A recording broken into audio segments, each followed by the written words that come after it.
From race to immigration, from tax to healthcare, America cannot agree on a single issue nowadays. Americans are asking themselves, who am I? America is divided. But President Trump thinks the topic of China can unite his country. He started with a campaign to condemn. And when there was a will to condemn, evidence followed. Since late June, the administration has rolled out 4 top officials to declare war on China. We've now reached the point where the FBI is opening a new China-related counterintelligence case about every 10 hours.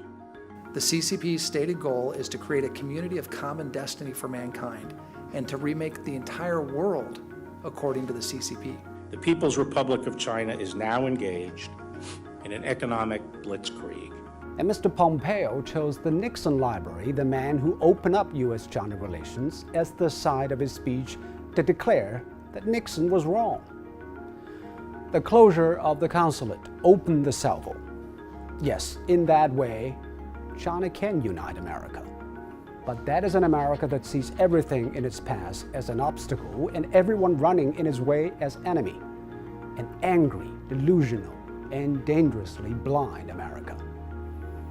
Americans cannot be what they are not. Almost all Americans know China is different, but more Americans think China is bad. But they fail to see it is exactly the difference that generates the bad feeling. Americans see only coercion and repression in Xinjiang. They don't see threats from poverty and extremism from the Chinese point of view. They don't live on the land. The same reason the Chinese see Black Lives Matter as a moral issue. But the racial issue goes deep into American history and is more complex than many Chinese think.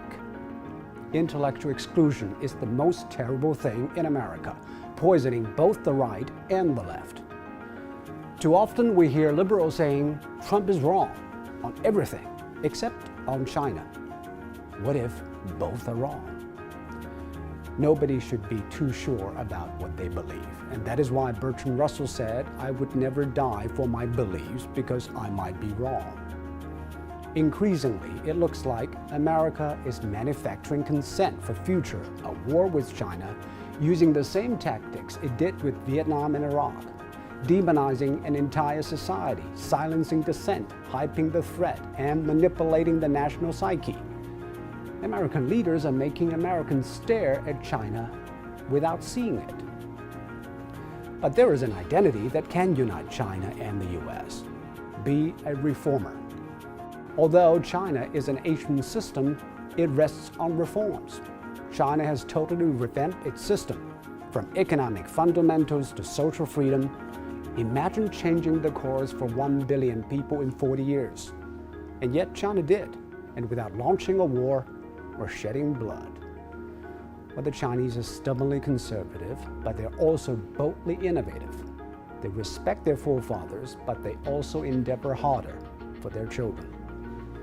America is facing a tough choice as well, around issues such as racism, immigration, inequality, and healthcare. Matters will continue to worsen if America does not confront its challenges.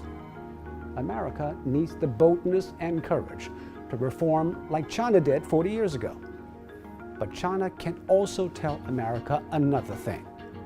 Don't take radical, extreme measures. Extremes in whatever form or shapes will corrupt the people and compromise the country. The polarization in politics and society are dragging America into an abyss. There was a time that China went that way during the Cultural Revolution, and we all know what it cost the country. The U.S. and China both offer different societal and governance models, but neither version is black and white.